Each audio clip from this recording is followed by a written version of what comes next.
देवी सज्जनों, जैसे कि आप सभी जानते हैं, माननीय प्रधानमंत्री जी ने हमें वर्ष 2047 तक भारत को विकसित भारत बनाने का सपना, एक संकल्प, एक लक्ष्य दिया है। इस परिवर्तनकारी यात्रा में सहकारिता मंत्रालय माननीय प्रधानमंत्री जी के सहकार से समृद्धि की परिकल्पना को साकार करने में बिना थके, बिना थमे, बिना रुके अनवरत प्रयत्नशील है।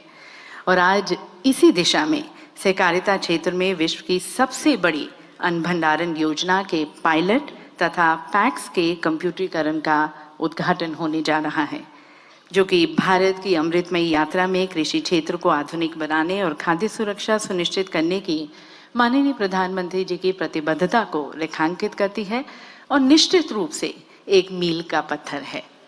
तो देवी सज्जनों, सहकारी समितियों और किसानों के कल्याण को समर्पित इस विशेष कार्यक्रम में आप सभी का स्वागत करने के लिए मैं आमंत्रित करती हूं सचिव सहकारिता मंत्रालय आदरणीय डॉक्टर आशीष कुमार भूटानी जी को उनके स्वागत उद्बोधन के लिए।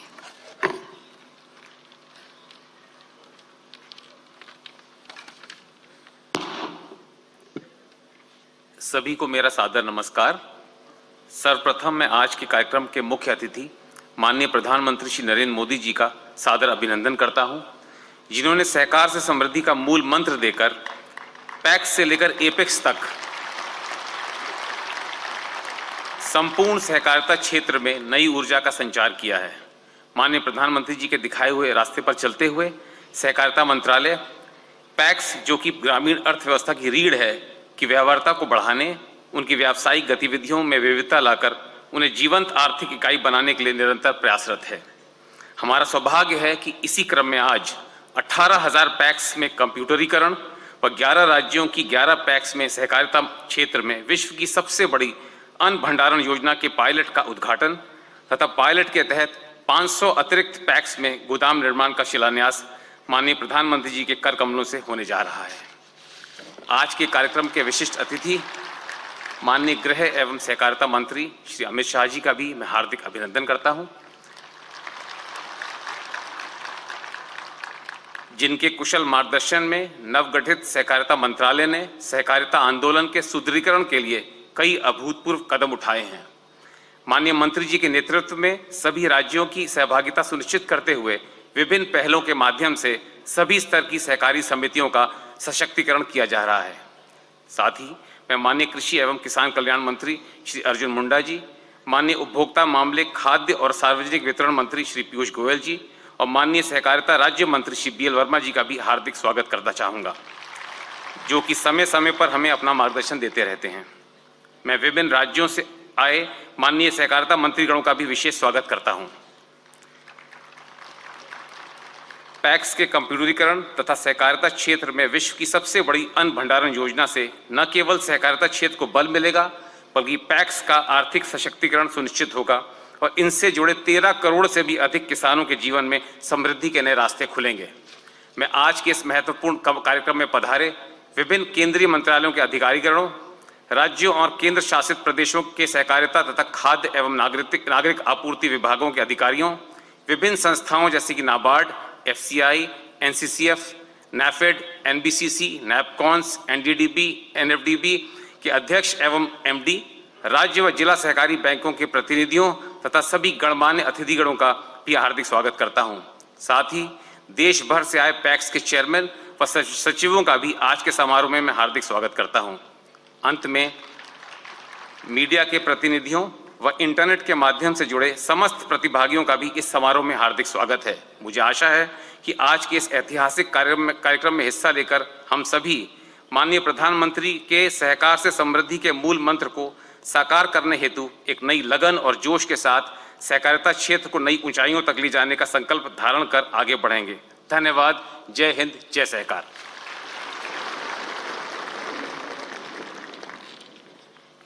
बहुत बहुत धन्यवाद सचिव महोदय। देवी सज्जनों, माननीय प्रधानमंत्री जी का समावेशी विकास को बढ़ावा देने के लिए सहकारी समितियों की क्षमता में अटूट विश्वास राष्ट्र निर्माण में सहकारी समितियों की भूमिका को मजबूत करता है।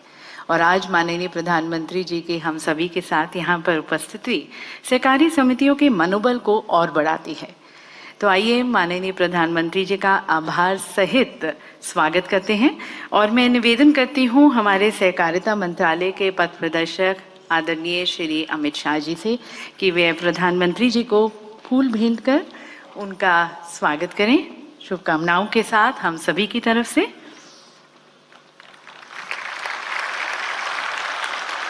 साथ साथ शॉल भेंट कर आदरपूर्वक का सत्कार, उनका सम्मान। और सहकारी समितियों की तरफ से स्नेह एवं आदर स्वरूप ये सहकारी उत्पाद अब प्रधानमंत्री जी को भेंट करें।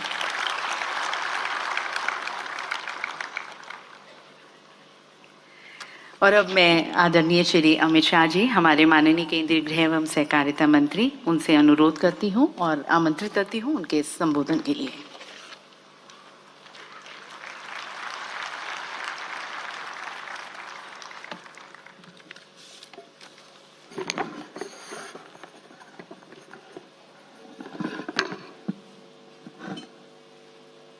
सहकारिता क्षेत्र देश के किसान और ग्रामीण विकास तीनों क्षेत्र के लिए बहुत महत्वपूर्ण आज के कार्यक्रम में हम सब के बीच में मंच पर उपस्थित दुनिया के सर्वाधिक लोकप्रिय नेता और हमारे देश के आदरणीय प्रधानमंत्री श्रीमान नरेंद्र मोदी जी,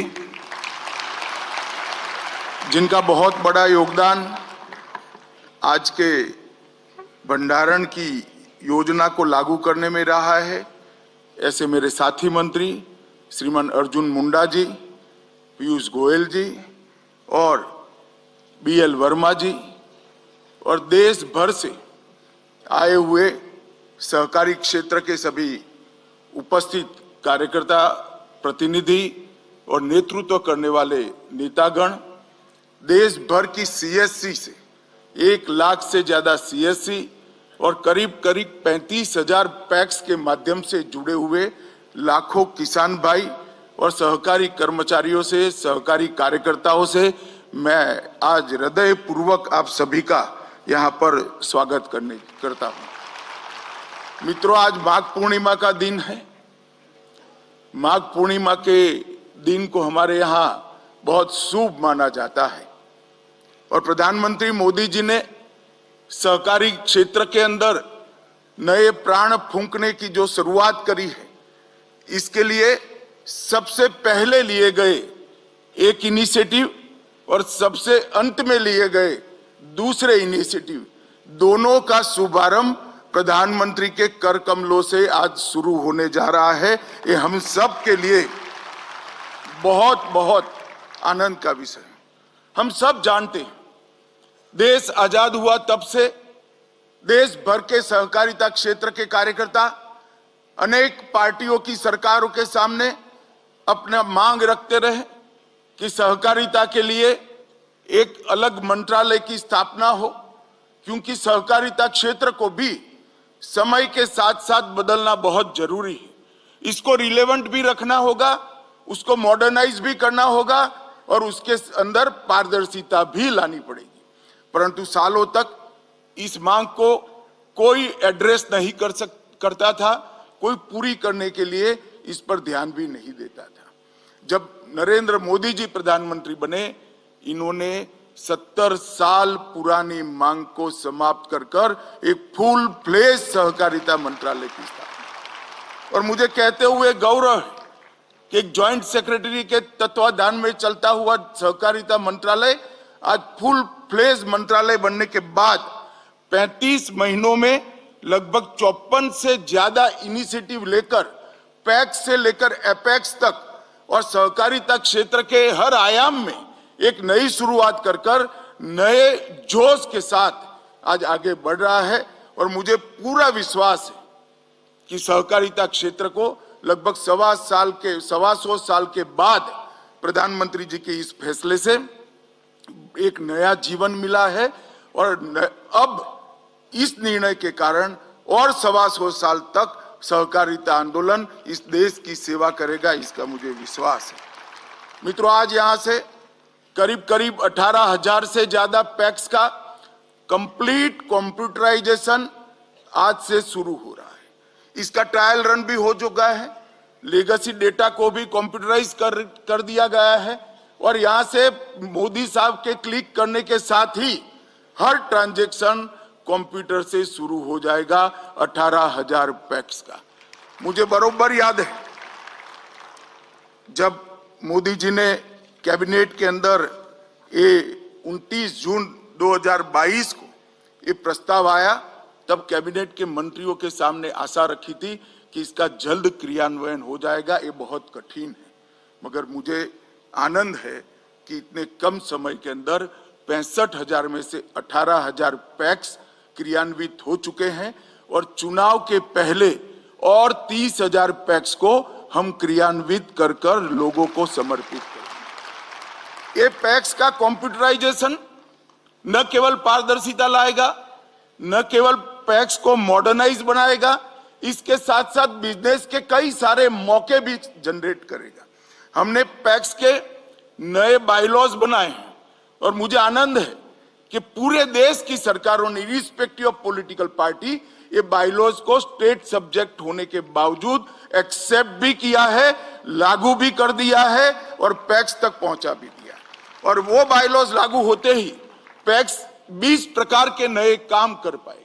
अब पैक्स डेयरी का भी काम कर पाएगी, पैक्स नीली क्रांति में भी जुड़ पाएंगे, पैक्स जल जीवन मिशन के पानी प्रबंधन का काम भी करेंगे, पैक्स अब भंडारण की क्षमता को भी बढ़ाने में योगदान दे पाएंगे, पैक्स सीएससी का भी काम करेंगे, पैक्स सस्ती दवाइयों की सस्ती दवाइयों की दुकान भी खोल पाएंगे, पैक्स पेट्रोल पंप भी चला पाएंगे और पैक्स उज्ज्वला योजना के डीलर भी बन पाएंगे।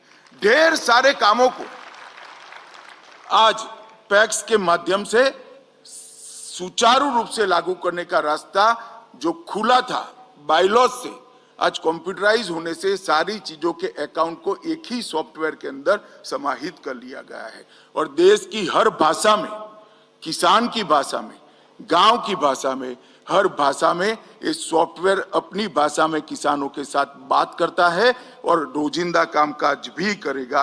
लगभग 2500 करोड़ रुपए जितनी बड़ी रकम मोदी जी ने हमारी प्राइमरी इकाई, जो प्राथमिक इकाई है पैक्स को मजबूत करने के लिए लगाई है। इसका मुझे बहुत बड़ा आनंद और हर्ष है। मैं मोदी जी का धन्यवाद भी करना चाहता हूं।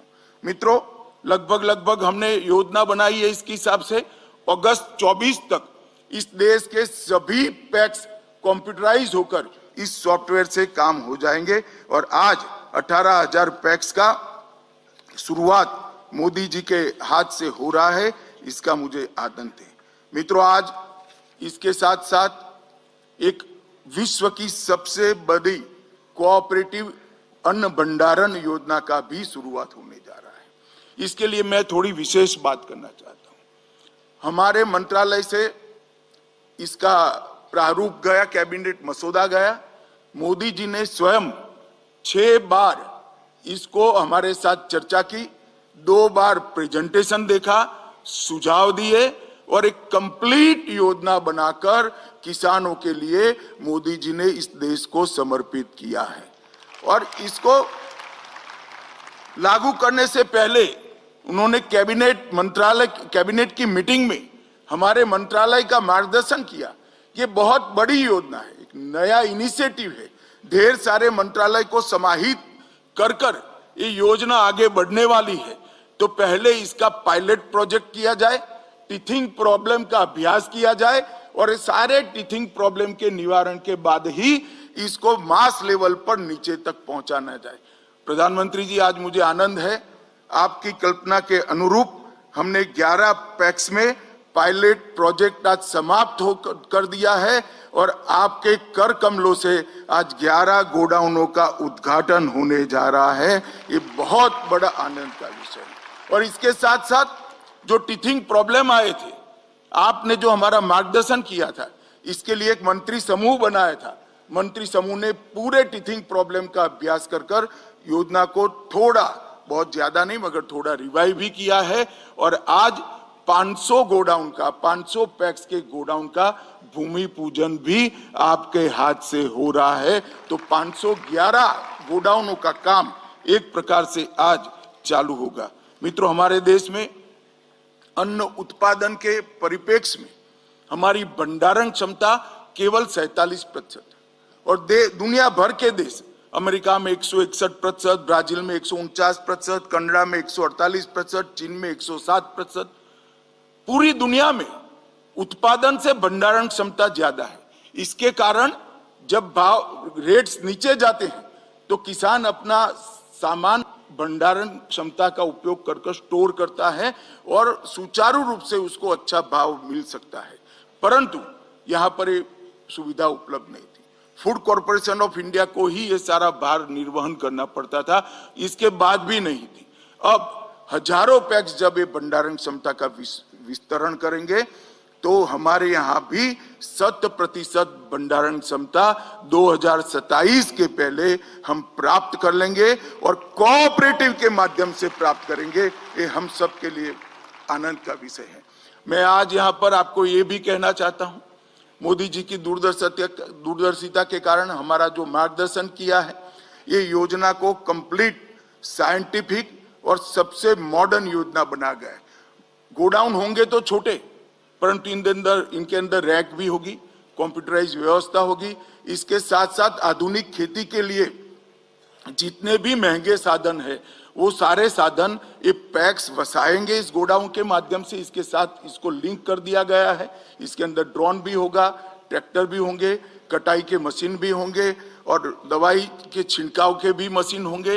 ये सारी चीजों को किसानों को किराए से उपलब्ध करने की योजना भी इसके साथ समाहित कर ली गई है। तो एक प्रकार से किसान की सारी आधुनिक खेती की व्यवस्थाओं को कंप्लीट रिक्वायरमेंट एक ही जगह से पैक्स से समाप्त हो जाए, इस प्रकार की रचना करी है।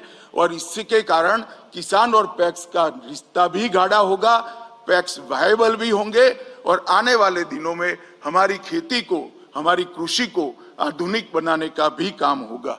मित्रों, मुझे विश्वास है कि आज मोदी जी के कर कमलों से जो 11 गोडाउन का उद्घाटन होने जा रहा है और 500 का भूमि पूजन होने जा रहा है, ये सारे सेंटर 511 सेंटर किसानों की सेवा में लंबे समय तक उपलब्ध रहेंगे। फिर से एक बार मैं आज देश भर में ऑनलाइन जुड़े हुए लाखों किसान, कई पैक्स 35,000 से ज्यादा पैक्स जुड़े हैं, 1 लाख से ज्यादा CSC जुड़े हैं और देश भर का सहकारिता का नेतृत्व आज इस सभागार के अंदर उपस्थित है। सहकारिता मंत्री भी उपस्थित है। सबकी ओर से प्रधानमंत्री जी का हृदय से धन्यवाद करता हूं और हमारे क्षेत्र को नए प्राण फूंकने के लिए आपका बहुत बहुत धन्यवाद। करोड़ों किसानों की ओर से भी आपका बहुत बहुत धन्यवाद।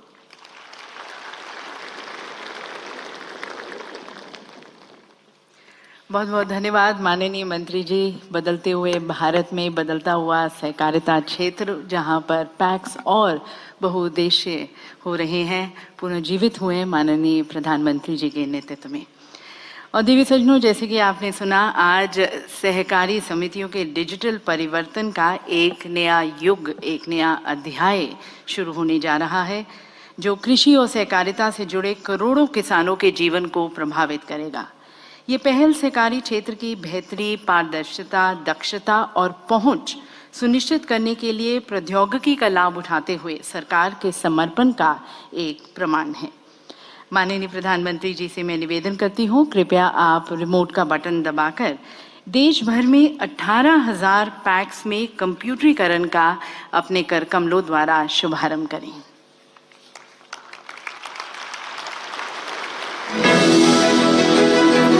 माननीय प्रधानमंत्री श्री नरेंद्र मोदी जी के कर कमलों द्वारा ई पैक्स का शुभारंभ। आज से देश भर की 18,000 पैक्स हुई पूर्णतया कंप्यूटरीकृत। ई पैक्स सॉफ्टवेयर के माध्यम से अब पैक्स किसानों को विभिन्न सेवाएं डिजिटल इकोसिस्टम के जरिए दे पाएंगी, जैसे ऋण, अन्न भंडारण, खरीद, पीडीएस इत्यादि। पैक्स के ऑनलाइन होने से उनके संचालन, कार्यकुशलता, पारदर्शिता व जवाबदेही में सुधार आएगा तथा उनका कारोबार भी बढ़ेगा। और दिव्य सज्जनों, इन 18,000 पैक्स का कंप्यूटरीकरण केवल एक तकनीकी उन्नयन नहीं है, बल्कि हमारे ग्रामीण नागरिकों, हमारे किसानों को सशक्त बनाने और वित्तीय सेवाओं तक उनकी पहुंच बढ़ाने की सरकार की प्रतिबद्धता का प्रतीक है। पैक्स ग्रामीण अर्थव्यवस्था की बैकबोन रहे हैं, जो सहकारी विकास और वित्तीय समावेशन को बढ़ावा देते आए हैं। और आज इन्हीं पैक्स के माध्यम से सहकारिता क्षेत्र में विश्व की सबसे बड़ी अन्न भंडारण योजना शुरू होने जा रही है, जो खाद्य सुरक्षा सुनिश्चित करने की दिशा में एक महत्वपूर्ण कदम है। इसी दिशा में आज 11 राज्यों की 11 पैक्स में भारत में विश्व की सबसे बड़ी अन्न भंडारण योजना के पायलट प्रोजेक्ट के तहत गोदामों का उद्घाटन किया जाएगा और इसके साथ साथ 500 अतिरिक्त पैक्स में गोदाम निर्माण हेतु शिलान्यास किया जाएगा। माननीय प्रधानमंत्री जी से मैं पुनः निवेदन करती हूँ, कृपया आप रिमोट का बटन दबाकर लोकार्पण व शिलान्यास करें, भूमि पूजन करें इन गोदामों का। विश्व की सबसे बड़ी अन्न भंडारण योजना के अंतर्गत माननीय प्रधानमंत्री श्री नरेंद्र मोदी जी के कर कमलों द्वारा गोदामों का लोकार्पण।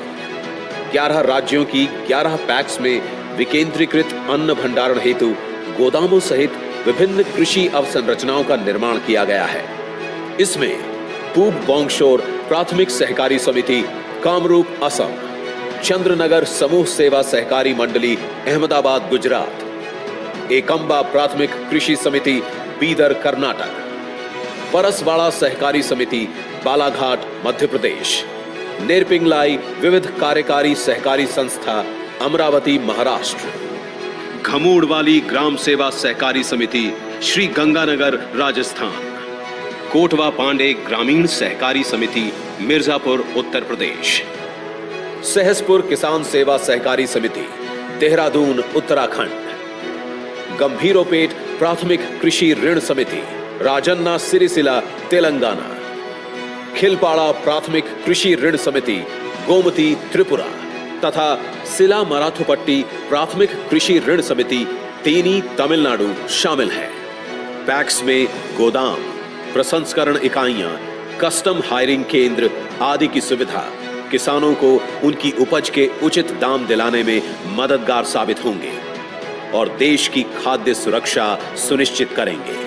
विश्व की सबसे बड़ी अन्न भंडारण योजना के अंतर्गत माननीय प्रधानमंत्री श्री नरेंद्र मोदी जी के कर कमलों द्वारा गोदाम निर्माण का शिलान्यास, देश के विभिन्न राज्यों और केंद्र शासित प्रदेशों की 500 पैक्स में गोदामों सहित विभिन्न अन्य प्रकार की कृषि अवसंरचनाओं का निर्माण किया जाएगा, जिसमें से 200 पैक्स में एनबीसीसी तथा 300 पैक्स में राष्ट्रीय सहकारी उपभोक्ता संघ एनसीसीएफ द्वारा इन अवसंरचनाओं का निर्माण किया जाएगा। तो सभी पैक्स को बहुत बहुत शुभकामनाएं। और पैक्स स्तर पर पर्याप्त अन्न भंडारण क्षमता के निर्माण से फसल के बाद होने वाले नुकसान को कम करने में भी मदद मिलेगी, जिससे किसान बेहतर कीमतें अर्जित कर सकेंगे। और देवी सज्जनों, अब हम सभी अपने माननीय प्रधानमंत्री जी के विचारों को, उनकी अंतर्दृष्टि और हम सभी के लिए दिशा निर्देश के इच्छुक हैं। तो आप सभी की पुनः करतल ध्वनि के बीच में प्रधानमंत्री जी को आमंत्रित करती हूँ, उनसे निवेदन करती हूँ हमें संबोधित करने के लिए। आमंत्रित हैं उनके मार्गदर्शन के लिए।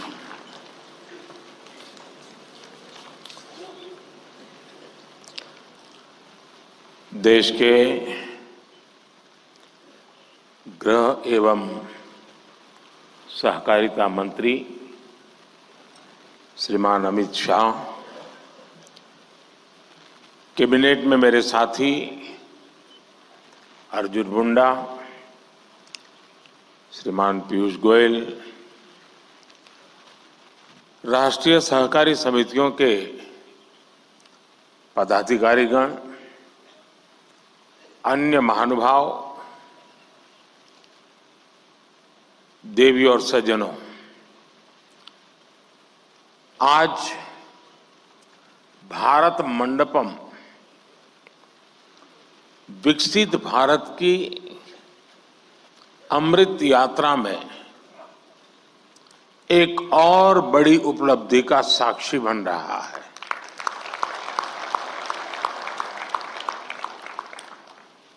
सहकार से समृद्धि, सहकार से समृद्धि का जो संकल्प देश ने लिया है उसे साकार करने की दिशा में आज हम और आगे बढ़ रहे हैं। खेती और किसानी की नींव को मजबूत करने में सहकारिता की शक्ति की बहुत बड़ी भूमिका है। इस सोच के साथ हमने अलग सहकारिता मंत्रालय का गठन किया और अब इसी सोच के साथ आज का एक कार्यक्रम हो रहा है। आज हमने अपने किसानों के लिए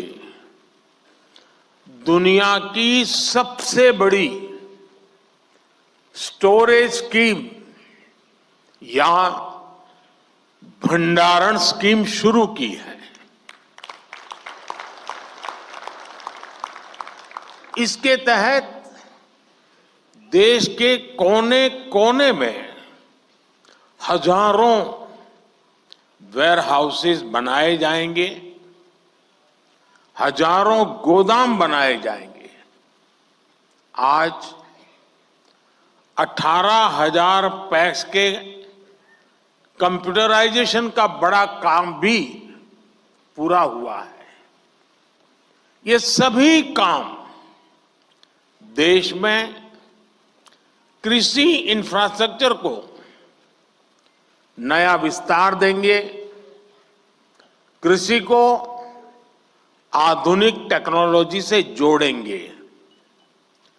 मैं आप सभी को इन महत्वपूर्ण और दूरगामी परिणाम लाने वाले कार्यक्रमों के लिए बहुत बहुत बधाई देता हूं, अनेक अनेक शुभकामनाएं देता हूं।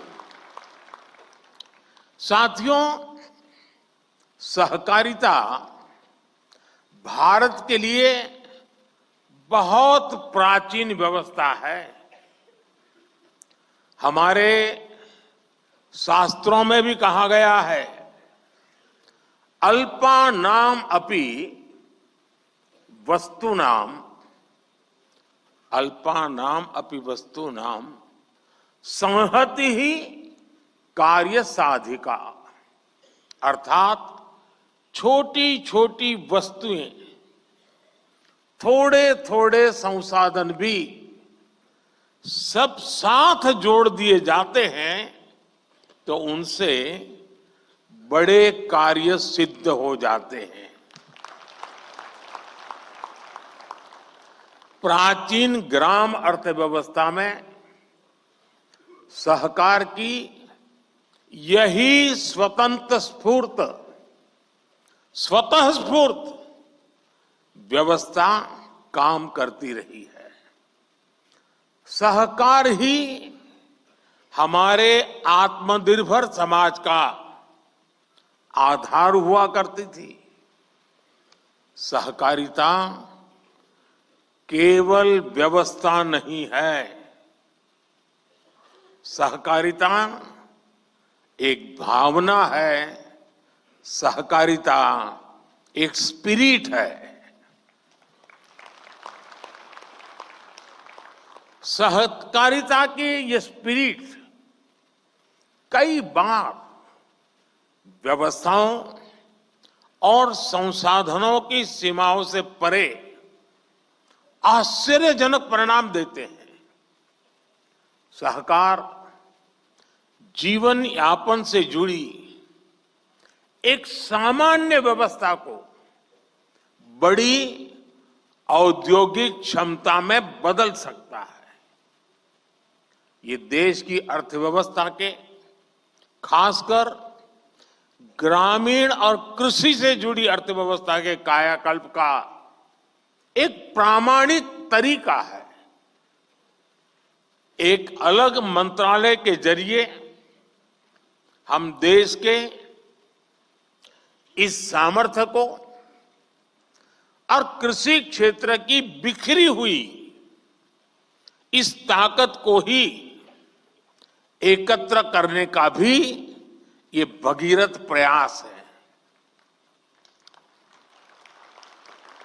किसान उत्पाद संघ एफपीओ का एक बहुत ही महत्वपूर्ण उदाहरण हमारे सामने है। एफपीओ के माध्यम से आज गांव के छोटे किसान भी उद्यमी बन रहे हैं, अपने उत्पादों को विदेशों तक निर्यात कर रहे हैं। हमने देश में 10,000 एफपीओ बनाने का लक्ष्य रखा था।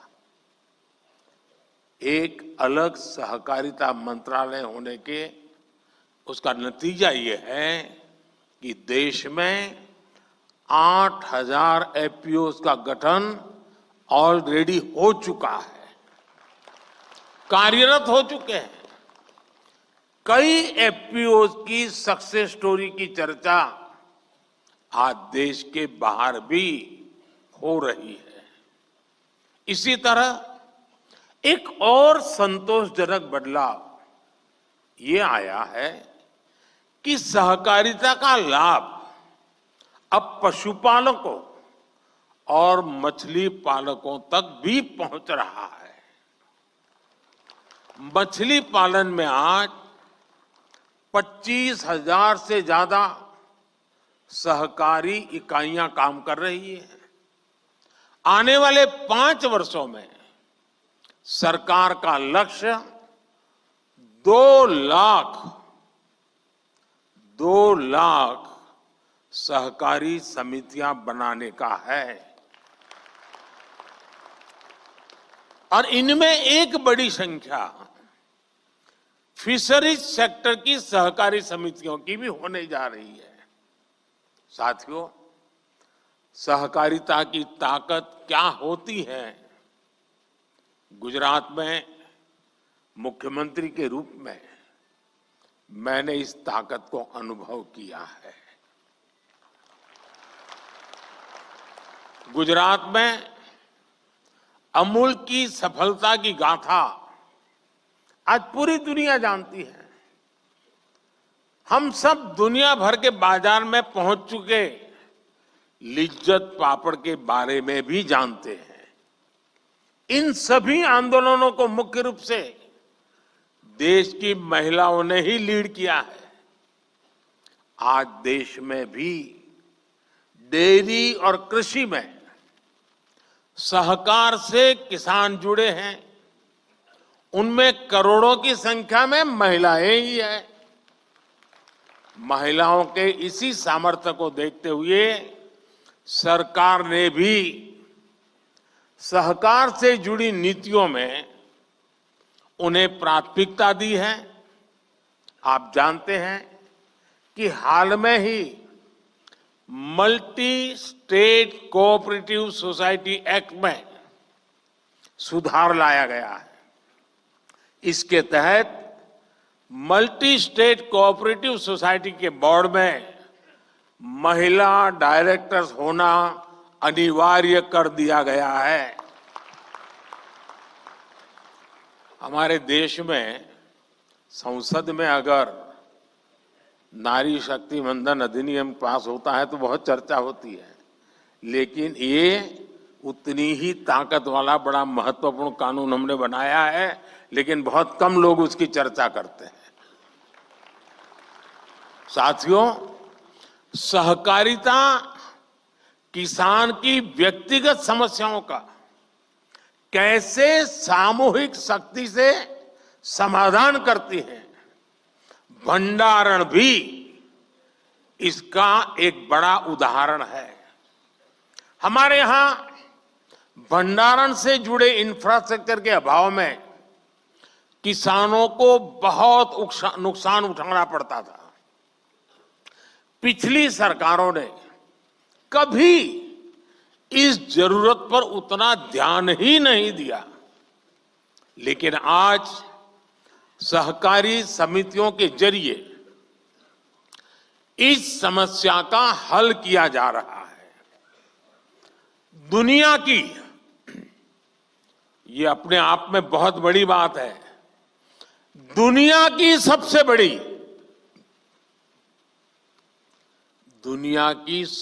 बड़ी भंडारण योजना के तहत अगले 5 वर्ष में 700 लाख मैट्रिक टन भंडारण की क्षमता तैयार की जाएगी। इस अभियान में 1.25 लाख करोड़ रुपए से ज्यादा का खर्च आएगा। इस योजना के पूरा होने पर हमारे किसान अपने उत्पादों को अपनी जरूरत के मुताबिक भंडारण में रख करके स्टोर कर पाएंगे। उन्हें बैंकों से ऋण लेने में भी आसानी होगी और वो सही समय पर, जब उनको ठीक लगे कि हां अब माल बेचने के लिए बाजार ठीक है, सही समय पर अपने उत्पाद को बाजार में ले जाकर बेच भी पाएंगे। साथियों, विकसित भारत के लिए भारत की कृषि व्यवस्थाओं का आधुनिकीकरण भी उतना ही जरूरी है। हम कृषि क्षेत्र में नई व्यवस्थाएं बनाने के साथ ही पैक्स जैसी सहकारी संस्थाओं को नई भूमिकाओं के लिए तैयार कर रहे हैं। ये समितियां अब प्रधानमंत्री जन औषधि केंद्र का भी काम कर रही है। इनके द्वारा हजारों प्रधानमंत्री किसान समृद्धि केंद्र भी संचालित हो रहे हैं। हमने सहकारी समितियों को पेट्रोल और डीजल के रिटेल आउटलेट में भी बदला है। कई समितियां पर एलपीजी सिलेंडर भी मिलने लगे हैं। कई गांवों में पैक्स पानी समितियों की भूमिका भी निभा रही है।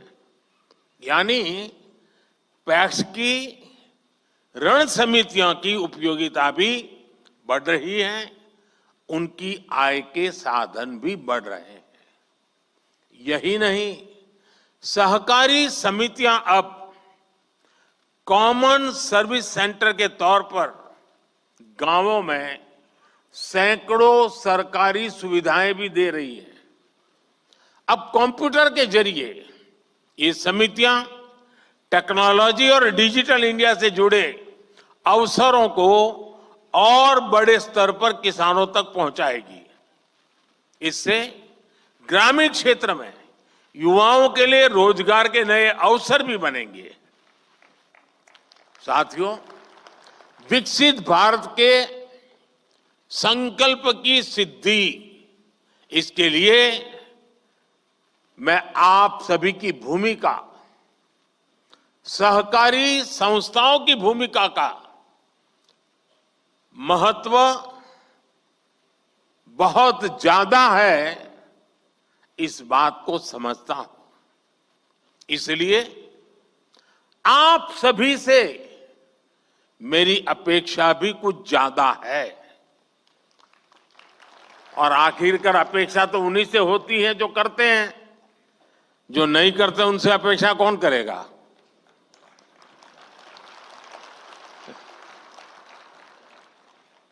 आत्मनिर्भर भारत के निर्माण में आप जितना ज्यादा और जितना ज्यादा सक्रिय योगदान बढ़ाएंगे, हम अपने लक्ष्यों को जल्दी प्राप्त कर पाएंगे।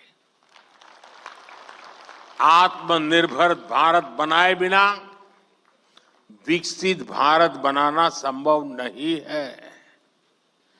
आपके सामर्थ्य, आपकी संगठन क्षमता को देखते हुए मेरे मन में बहुत सारे सुझाव आते रहते हैं। सारे तो अभी एक साथ नहीं बताऊंगा आपको।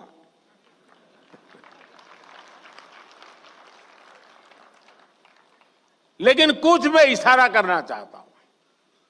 जैसे मेरा सुझाव है कि हमारी कोऑपरेटिव एक लिस्ट बनाए कि कौन कौन सी चीजें ऐसी हैं जो आज हम बाहर से लाते हैं, विदेशों से लाते हैं, अब हम इंपोर्ट नहीं करेंगे। सहकारी क्षेत्र इसमें क्या कर सकता है? उनके लिए देश में ही एक सपोर्ट सिस्टम हमें बनाना है। ये जिम्मेदारी सहकारी संस्थाएं बहुत आसानी से ले सकती हैं। अब जैसे हम कृषि प्रधान तो देश कहलाए जाते हैं, लेकिन ये भी सच्चाई है कि जो कृषि प्रधान देश के रूप में हम पिछले 75 साल से गीत गाते रहते हैं, लेकिन ये दुर्भाग्य देखिए, हजारों करोड़ रुपए का खाने का तेल हर वर्ष इंपोर्ट करते हैं। खाने के तेल में हम आत्मनिर्भर कैसे हो? इसी मिट्टी में पैदा हुआ तिलहन, उससे निकला हुआ तेल हमारे नागरिकों के जीवन को अधिक ताकत दे सकता है।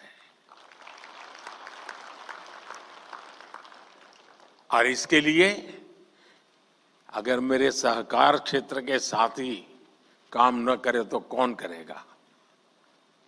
मैं सही कह रहा हूं कि नहीं कह रहा हूं? आप ही करेंगे ना? करना चाहिए ना? हमें अब आप देखिए, खाने का तेल भी बाहर से आता है और ऊर्जा के लिए जो तेल चाहिए गाड़ी चलाने के लिए, ट्रैक्टर चलाने के लिए, पेट्रोल, डीजल, ये फ्यूल से जुड़ा अपना इंपोर्ट बिल भी, इसको भी हमें कम करना है। इसके लिए हम इथेनॉल को लेकर आज बहुत बड़ा काम कर रहे हैं। बीते 10 वर्षों में इथेनॉल के प्रोडक्शन, खरीद और ब्लेंडिंग तीनों में कई गुना बढ़ोतरी हुई है। आज ये काम ज्यादातर चीनी मिलों के जिम्मे है और सरकारी कंपनियां उनसे इथेनॉल खरीदती है। क्या इसमें सहकारी समितियां नहीं आ सकती है क्या? जितनी ज्यादा आएगी उतना ही इसका स्केल और बढ़ जाएगा। दालों के इंपोर्ट को कम करने का, अब देखिए कृषि प्रधान देश धार बाल से ला करके खाते हैं। दालों के इंपोर्ट को कम करने के मामले में भी मेरे सहकारिता क्षेत्र के लोग बहुत बड़ा काम कर सकते हैं, अग्रणी भूमिका निभा सकते हैं। मैन्युफैक्चरिंग से जुड़े भी अनेक छोटे छोटे सामान है जो हम सभी इंपोर्ट करते हैं, लेकिन कोऑपरेटिव्स की मदद से हम उन्हें देश में ही बना सकते हैं। साथियों, आज प्राकृतिक खेती पर हम बहुत बल दे रहे हैं। इसमें भी कोऑपरेटिव बहुत बड़ी भूमिका निभा सकते हैं। अन्नदाता को ऊर्जादाता और अन्नदाता को उर्वरक दाता बनाने में भी कोऑपरेटिव की बहुत बड़ी भूमिका है। अगर कोऑपरेटिव उसमें हाथ लगा दें, एकदम तेजी से परिणाम आ जाएगा। अब देखिए, रूफटॉप सोलर हो या फिर खेत की मेड़ पर छोटे छोटे सोलर पैनल लगाने हो, इसमें 50-100 किसान इकट्ठे होकर के एक सहकारी संस्था बना दे, मेड़ के ऊपर सोलर पैनल लगा दे और वो सहकारी संस्था बिजली पैदा करे, बिजली बेचे, किसान को भी बेचे, सरकार को भी बेचे। आसानी से सहकारी संस्थाएं काम कर सकती है। आजकल हम देख रहे हैं कि गोवर्धन योजना में बड़ी बड़ी मल्टीनेशनल कंपनियां आ रही हैं। ये ऊर्जा का बहुत बड़ा स्रोत बनने जा रहा है। क्या कोऑपरेटिव्स को इसमें पीछे रहना चाहिए क्या? वेस्ट टू वेल्थ का काम हो गोबर से बायो सीएनजी बनाना हो, जैविक खाद बनाना हो, इन सब में सहकारी संस्थानों का विस्तार हो सकता है। इससे देश का खाद से जुड़ा इंपोर्ट बिल भी कम हो जाएगा। हमारे किसानों के, छोटे उद्यमियों के प्रोडक्ट्स की ग्लोबल ब्रांडिंग के काम में भी आपको आगे आना चाहिए। अब देखिए गुजरात का मैं, और पहले गुजरात में जो डेयरी थी सब अलग अलग नाम से काम करते थे। जब से अमूल एक ब्रांड बन गई, डेयरी बहुत है, अलग अलग है, लेकिन अमूल एक ब्रांड बन गई, आज ग्लोबली उसकी आवाज सुनी जाती है। हम भी हमारे अलग अलग उत्पाद का एक कॉमन ब्रांड बना सकते हैं। हमें अपने मिलेट्स यानी श्री अन्न, इस ब्रांड को हमारा लक्ष्य होना चाहिए। दुनिया के हर डाइनिंग टेबल पर भारत के ब्रांड का मिलेट्स क्यों ना हो।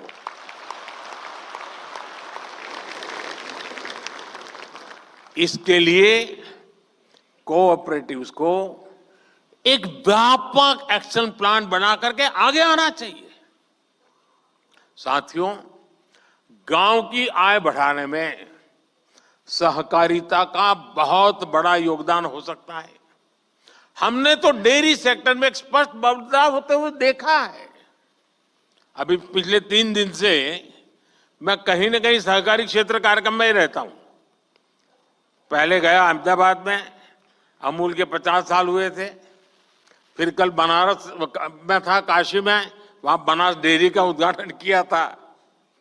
बनारस का अनुभव है कि वहां डेयरी सहकारिता का आने से बहनों की, पशुपालकों की आय एकदम तेजी से बढ़ रही है। सहकारिता बढ़ने से एक और क्षेत्र में प्रवेश हुआ है। मैंने गुजरात के सहकारिता क्षेत्र के लोगों से आग्रह किया था कि आप शहद की दुनिया में आइए। हमने श्वेत क्रांति की, अब हम स्वीट क्रांति करें। और शहद के क्षेत्र में हमारे लोग आगे आए। शहद सेक्टर को किसान आज कितना लाभ उठा रहा है, ये भी आप जानते हैं। पिछले 10 वर्षों में शहद उत्पादन 75,000 मैट्रिक टन से बढ़कर अब लगभग 1.5 लाख मैट्रिक टन पहुंच चुका है। शहद के एक्सपोर्ट में भी 28,000 मैट्रिक टन से 80,000 टन की वृद्धि हुई है। 80,000 मैट्रिक टन की। इसमें नाफेड और ट्राइफेड के साथ साथ राज्यों की कोऑपरेटिव संस्थानों ने भी बड़ी भूमिका निभाई है। इस दायरे को हमें और अधिक बढ़ाना है। साथियों, गुजरात में हमने देखा है कि जब दूध का पैसा सीधा बहनों के खातों में जाना शुरू हुआ तो उसका एक सार्थक सामाजिक परिवर्तन आया। अब तो हमारी सहकारी समितियां, हमारे पैक्स कंप्यूटराइज हो चुके हैं। इसलिए अब यह सुनिश्चित होना चाहिए कि जो भी काम हो, जो भी पेमेंट्स हो, वो डिजिटली हो। विशेष रूप से कोऑपरेटिव बैंक्स को डिजिटल टेक्नोलॉजी को आत्मसात करने के लिए तेजी से काम करना चाहिए। एक और विषय सॉइल हेल्थ कार्ड का है। हमने मिट्टी की सेहत की जांच के लिए सॉइल टेस्टिंग का इतना बड़ा प्रोग्राम बनाया है। मेरा सहकारी संगठनों से, पैक्स से आग्रह है कि आप सॉइल टेस्टिंग के छोटी छोटी लैब्स अपने इलाके में बनाइए और किसानों को आदत डालिए कि लगातार वो अपनी जमीन की सेहत देखता रहे, मिट्टी की सेहत देखता रहे। सॉइल टेस्टिंग का हम नेटवर्क बनाए। साथियों, सहकारिता में युवाओं और महिलाओं की भागीदारी कैसे बढ़े, इसको लेकर भी हमें अपने प्रयास बढ़ाने होंगे। और मैं तो सहकारी क्षेत्र में जहां पर किसान जुड़े हुए हैं, वे एक काम कर सकते हैं, साल में उनको कह सकते हैं कि आपको जो डिविडेंड वगैरह मिलता है, अब आपको मुफ्त में आपकी संस्था की तरफ से सॉइल टेस्टिंग करके दिया जाएगा। उनको सिखाया जाएगा कि भाई तुम सॉइल टेस्टिंग से अनुभव के आधार पर अपनी फसलों पर ध्यान केंद्रित करो। साथियों, इससे सहकारिता में नयापन आएगा, एक नई ऊर्जा आएगी। सहकारिता में स्किल डेवलपमेंट की, ट्रेनिंग की जागरूकता को बढ़ाना भी बहुत आवश्यक है। बहुत बदलाव हो चुका है जी, और सारी चीजें कागज पे होनी चाहिए। मुंह जुबानी बातें करने वाला जमाना चला गया, और इसके लिए ट्रेनिंग होना बहुत जरूरी है, और इसके लिए प्रयास होने चाहिए। पैक्स को, सहकारी समितियों को एक दूसरे से सीखना भी होगा। बहुत सी सहकारी संस्थाएं इनोवेटिव काम करती है, कई इनिशिएटिव लेते हैं। देश के कई इलाकों में इसका पता नहीं होता है। क्या हम बेस्ट प्रैक्टिसेस को शेयर करने के लिए कोई कॉमन पोर्टल बना सकते हैं, और सब लोग अपने नए नए अनुभव, नए नए तरीके उस पर अपलोड करते जाएं? इन बेस्ट प्रैक्टिसेस को आगे कैसे बढ़ाया जाए, इसके लिए ऑनलाइन ट्रेनिंग की व्यवस्था हो, कोई मॉड्यूल बने।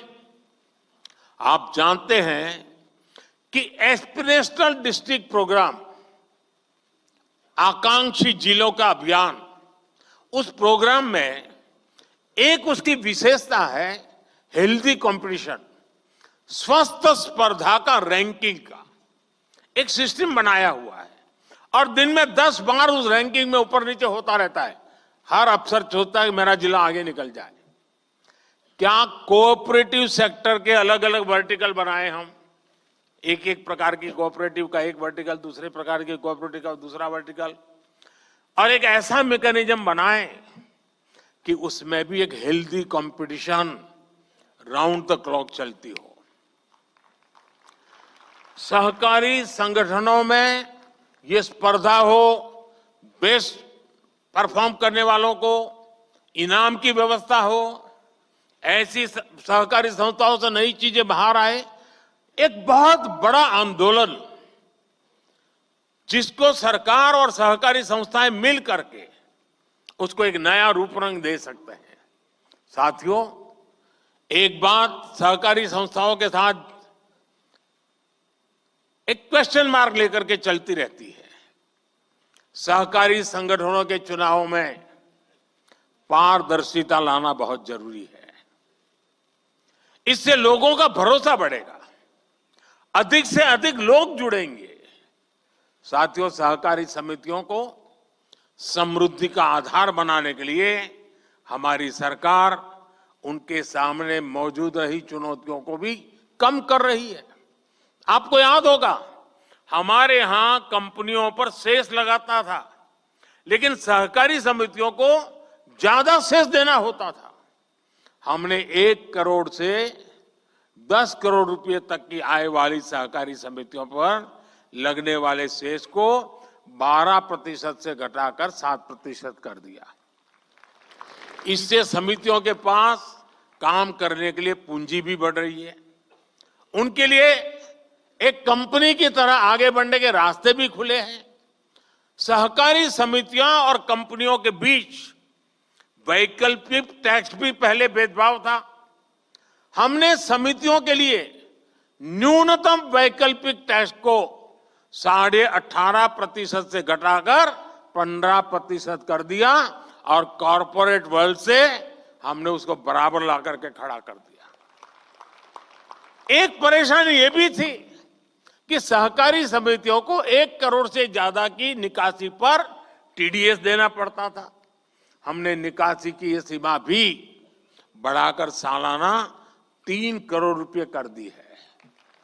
इस फायदे का इस्तेमाल अब सदस्यों के हित में हो सकेगा। मुझे विश्वास है सहकार की दिशा में हमारे ये साझा प्रयास देश के सामूहिक सामर्थ्य के विकास की सभी संभावनाओं को खोलेंगे। इसी कामना के साथ आप सभी का मैं बहुत बहुत धन्यवाद करता हूं।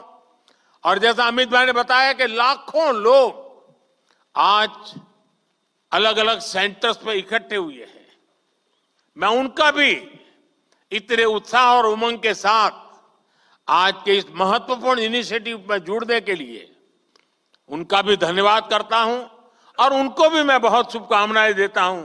आइए हम सच्चे अर्थ में सहकारिता की भावना को लेकर के कंधे से कंधा मिलाकर के, कदम से कदम मिलाकर के विकसित भारत के लक्ष्य को प्राप्त करने के लिए चल पड़े। एक साथ चले, एक दिशा में चले और परिणाम हम प्राप्त करते रहेंगे। बहुत बहुत धन्यवाद।